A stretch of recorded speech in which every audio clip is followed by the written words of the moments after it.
Hi, everybody. Well, I'm going to try to find time to read some Christmas stories, children's Christmas stories, and post them on YouTube, our website. And so tonight I'm going to read The Light of Christmas by Richard Paul Evans. Pillow here. Ugh, there we go. Oh, that's good.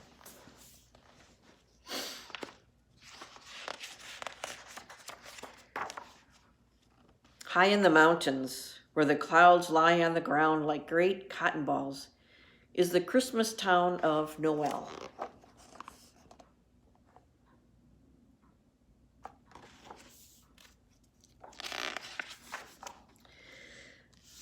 Noel is surrounded by tall, white city walls that sparkle in the sun and city gates of pure silver, striped red like candy sticks. In the center of the town is a square where a tall Christmas tree is decorated all year long. But even more important than the tree is the great brass Christmas torch next to it. For it is here on Christmas Eve that the keeper of the flame comes to light the torch, bringing the brightness and warmth of Christmas to the entire world.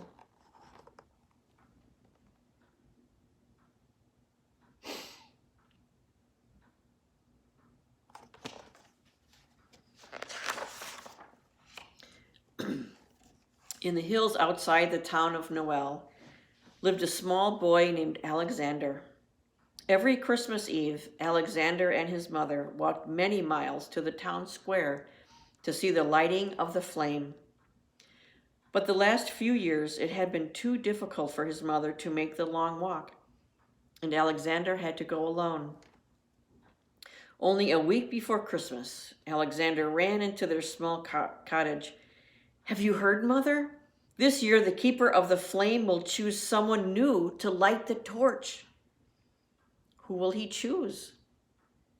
"Whoever gives the truest gift of Christmas." Then Alexander frowned. "I wish that I had something special to give," he said. "I would like to go light the Christmas torch." His mother put her arms around her son. "You are a good boy. I could not be more proud of you if you were the keeper of the flame himself."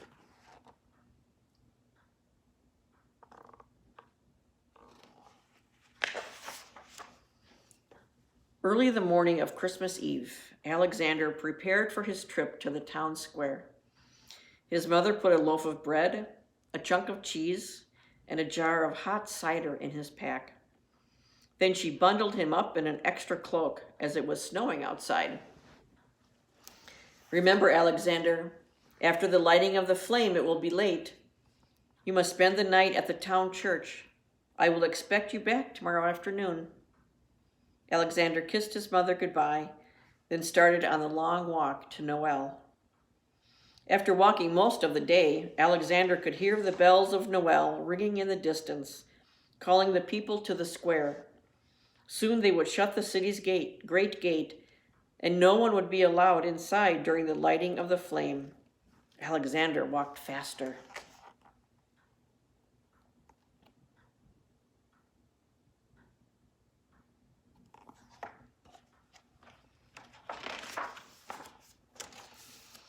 As he neared the city gate, he noticed a small bundle of cloth in the snow. "Someone has dropped their cloak," Alexander said. Then he saw that it was not just a cloak, but an old man. Alexander knelt next to the man. He took off his gloves and rubbed the man's face with his warm hands. The man's eyes slowly opened. Alexander took the hot cider from his pack. "Here," Alexander said, "drink this. It will warm you." The man looked at Alexander. "Who are you, an angel?" "I am Alexander." The man smiled. "Thank you, Alexander. I'm too small to lift you. I will get help in the city," Alexander said. He put his extra cloak around the old man.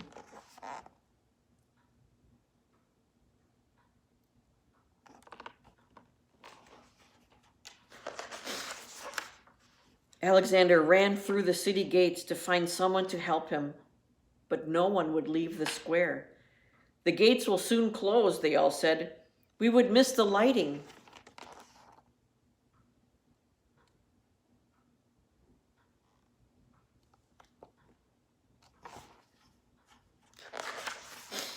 Then the large gates did begin to close. Alexander looked at the beautiful tall Christmas tree and the great torch in the square, then back at the gate.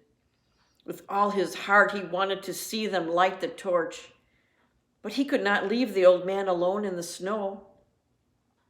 He slipped out of the gate just as it closed behind him. But when he returned to where the old man had been, only Alexander's cloak lay in the snow. The old man was gone. Alexander picked up his cloak, then looked back at the gates. They were locked, only to be opened when the lighting was done. Already it was getting dark, and it was too late to go home. He sat down next to the gate to wait, wiping back his tears.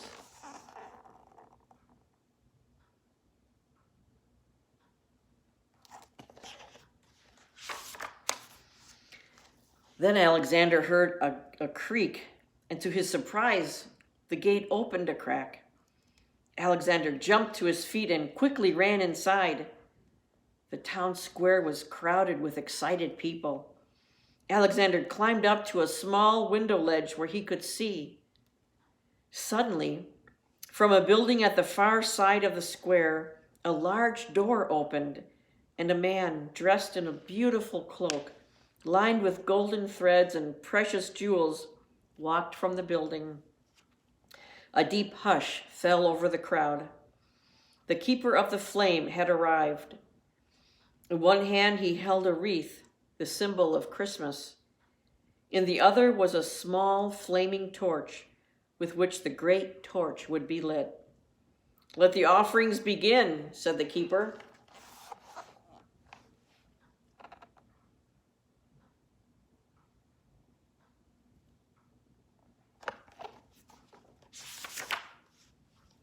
The people of Noel lined up to give their gifts. As they laid their gifts beneath the tree, they loudly announced what they had brought. I don't know if you can see that.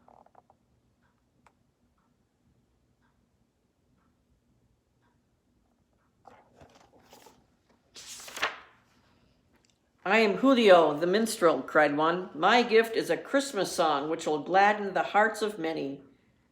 He played his song, then laid his pearwood lute beneath the tree. "I am Marco, the writer," cried another. "I have written a great Christmas story which will be shared for many years to come." And he laid a book bound in red and gold leather beneath the tree. Then came the richest man in the city. "I am Maurizio, the jeweler. I have made a golden ornament for the tree." The crowd clapped when they saw the ornament. It was of pure gold with red and green jewels, the colors of Christmas. Surely this was the best offering of the evening.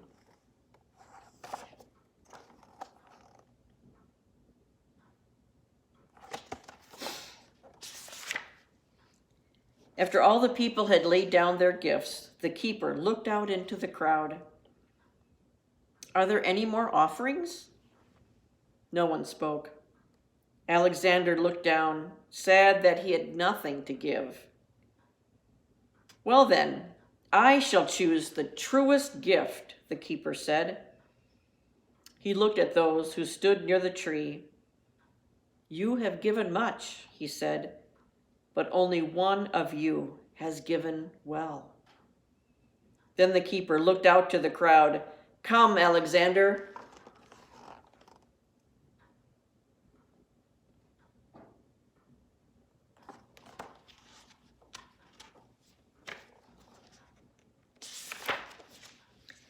Alexander looked around to see whom the keeper spoke to. He had given no gift. Surely there was another named Alexander. But that keeper looked right at him and smiled. "Come, my boy." As Alexander neared the square, he recognized the keeper. He was the old man in the snow. The keeper put his hands on Alexander's shoulders and looked at the others. You all passed by me tonight, lying in the snow outside the city gate. Only this boy stopped to help me. In your hurry to keep Christmas, you have forgotten Christmas.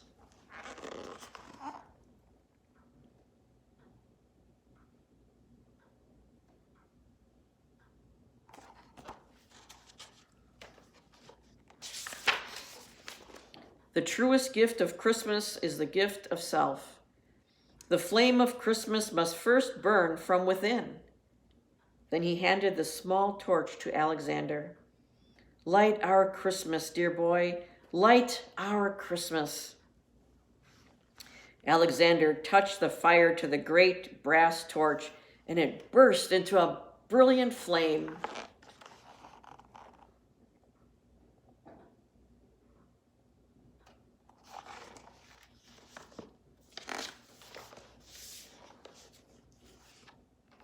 And it was said ever after that never before had the flame burned so bright or so true.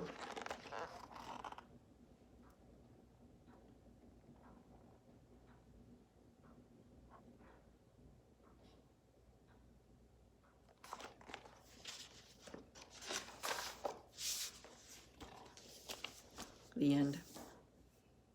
Have a blessed night. Good night, everybody.